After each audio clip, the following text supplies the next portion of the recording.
Shalom, Amang Inang. Selamat bertemu kembali dalam channel YouTube ini. Doa kami kiranya Bapak, Ibu, dan Saudara sekalian senantiasa dalam lindungan Tuhan.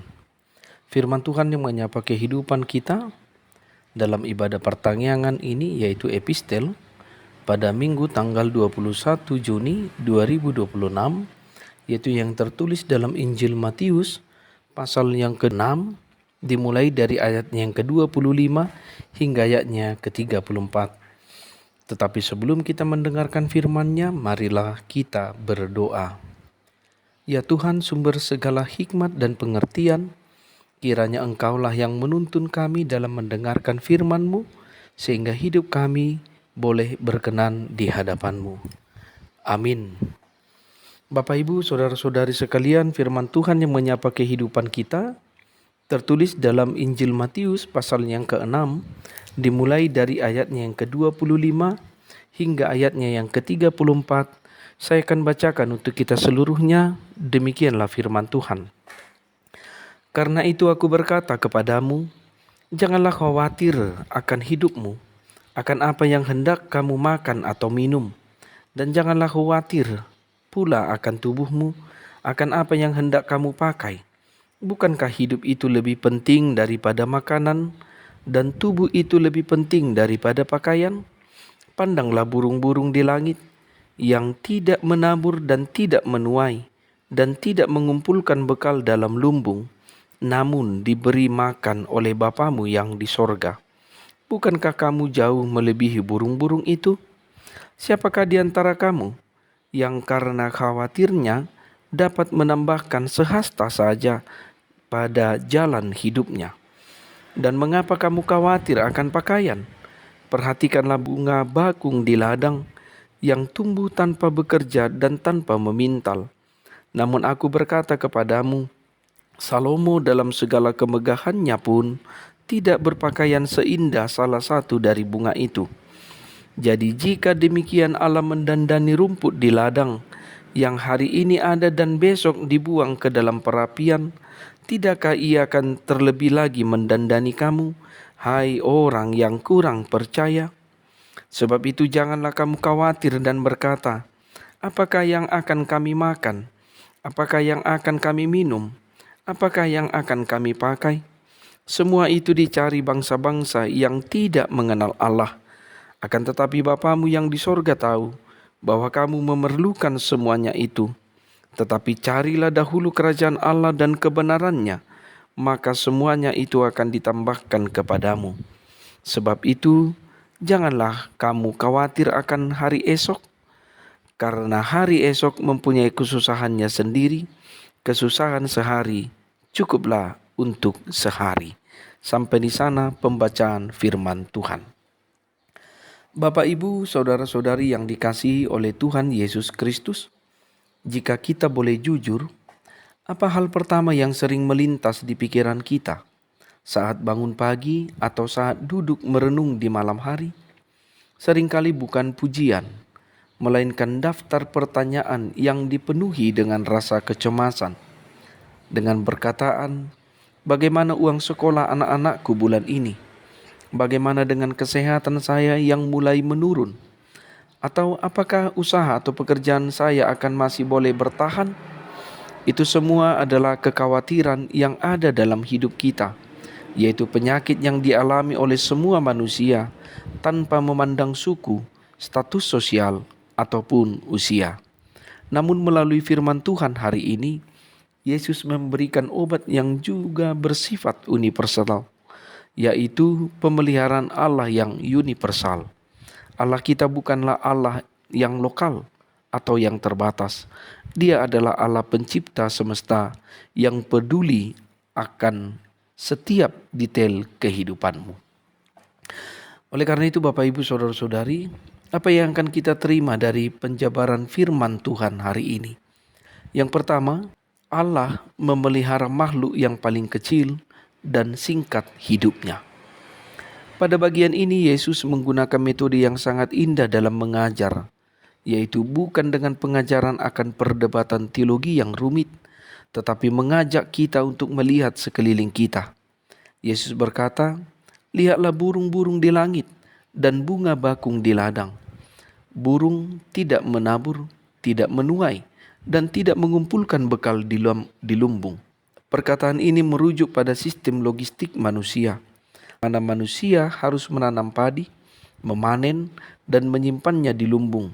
Atau mungkin pada saat ini boleh kita katakan menyimpannya dalam rekening bank, yaitu untuk menjamin masa depan. Tetapi burung tidak memiliki sistem keamanan finansial yang demikian. Apa yang ingin dikatakan firman ini kepada kita? Jika makhluk yang tidak memiliki akal budi tidak bisa bekerja mencari uang saja dijamin oleh sistem pemeliharaan Tuhan, apakah mungkin Tuhan akan menelantarkan kita yang adalah imago Dei Allah? Kemudian Allah memakai bunga bakung yang tidak bekerja dan tidak memintal sebagai perbandingan dengan keadaan Raja Salomo yang menjadi puncak kemewahan dan estetika, di mana bunga bakung yang adalah bunga yang paling tidak berharga karena hanya memiliki masa hidup yang singkat dan sering dijadikan sebagai bahan bakar perapian tradisional. Tetapi bagi Tuhan, bunga bakung lebih megah daripada seluruh pakaian kebesaran Salomo. Bapak Ibu sekalian, dalam dua perbandingan ini kita boleh melihat kata universal di sini, yang berarti kasih Allah menjangkau seluruh ciptaan, yaitu yang paling kecil sekalipun dan bahkan yang paling hina atau tidak berharga sekalipun. Jika alam semesta yang tidak memiliki akal budi saja didandani dan diberi makan oleh Allah dengan begitu indah, terlebih lagi kita. Kita adalah ciptaan Allah yang paling mulia, yang ditebus oleh darah Yesus. Kita jauh lebih berharga di matanya.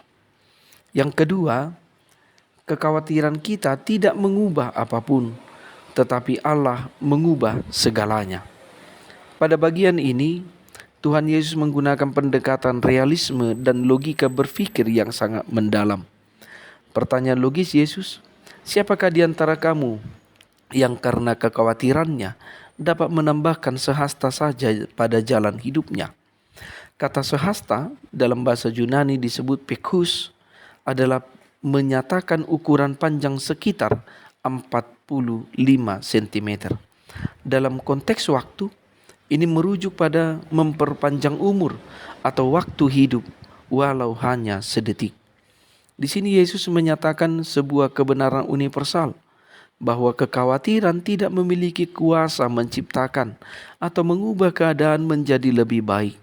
Khawatir tidak pernah membayar hutang, tidak pernah menyembuhkan penyakit, dan tidak pernah menurunkan harga kebutuhan pokok. Malahan, kekhawatiran bekerja sebaliknya. Khawatir justru bisa memperpendek umur melalui stres, tekanan darah tinggi, dan hilangnya kedamaian hati. Khawatir adalah pencuri yang merampas kekuatan kita hari ini tanpa mengubah apapun di hari esok. Pertanyaannya, mengapa manusia khawatir? Karena kita merasa harus memegang kendali atas segala hal, padahal kapasitas kita sangat terbatas. Jemaat yang terkasih, di sini kontrasnya, ketika manusia mentok pada batas kemampuannya, maka disitulah wilayah kerja Allah dimulai. Allah yang universal, tidak dibatasi oleh ruang, waktu, atau situasi ekonomi. Dia adalah Allah yang berdaulat atas masa depan. Ingatlah, jika kekhawatiran kita adalah jalan buntu, maka pemeliharaan Allah adalah jalan keluar. Kita tidak tahu tentang hari esok, tetapi kita tahu siapa yang memegang kendali akan hari esok. Kita seringkali jatuh dalam kekhawatiran karena kita memperbesar masalah di dalam pikiran sampai-sampai masalah itu terlihat lebih besar daripada Tuhanmu. Sehingga boleh dikatakan bahwa melalui ayat ini Allah mengajak kita untuk mengakui keterbatasan diri dan menyerahkan kendali kepada Allah. Sebagaimana dikatakan dalam Kitab Amsal pasal yang ketiga ayatnya yang kelima.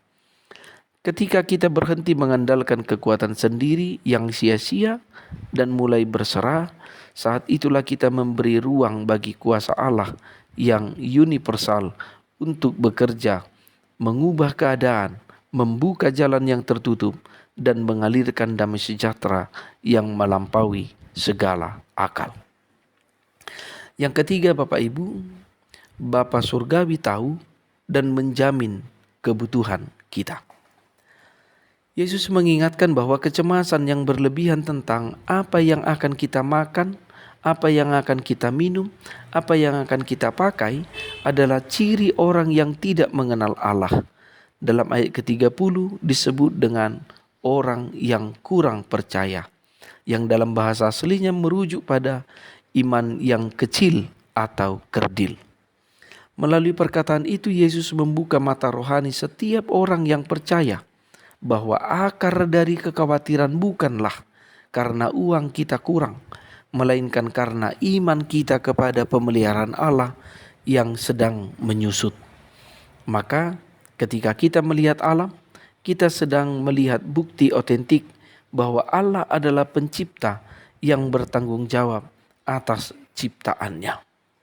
Jemaat Tuhan yang terkasih, ingatlah kita memiliki status yang berbeda karena kita adalah anak Allah dan Dia adalah Bapa kita. Pada ayat ke-20, 32 memberikan sebuah jaminan, yaitu Bapamu yang di surga tahu bahwa kamu memerlukan semua itu. Kata tahu di sini bukan sekedar tahu informasi, tetapi tahu dan peduli dengan empati untuk bertindak tepat pada waktunya. Bapak, Ibu, saudara-saudari sekalian, bagaimana kita merespon pemeliharaan Allah yang universal ini di dalam persekutuan atau perjalanan kehidupan kita? Yang pertama, ubah kekhawatiran menjadi doa dan rasa syukur. Di tengah-tengah persekutuan kita ini, kita berkumpul untuk berdoa. Mari pindahkan energi cemas kita menjadi energi iman. Setiap kali rasa takut akan masa depan datang, ingatlah kembali bagaimana Allah sudah menolong kita di masa yang lalu. Pemeliharaannya tidak pernah kala duarsa. Yang kedua, atau B, atur ulang prioritas hidupmu. Dikatakan pada ayat 33, carilah dahulu kerajaan Allah dan kebenarannya. Sering kali kita stres karena kita membalikkan rumus yang ada.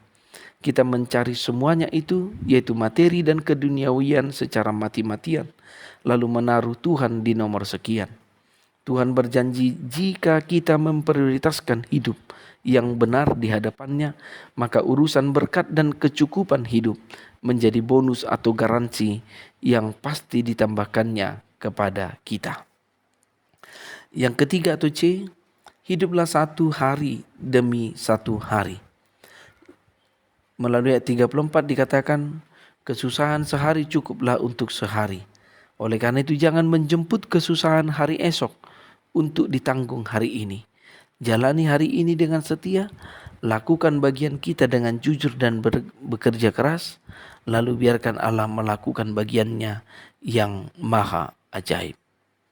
Bapak, Ibu, saudara-saudari sekalian, burung di udara tidak pernah menimbun makanan, tetapi mereka tidak pernah kelaparan karena Bapa memeliharanya.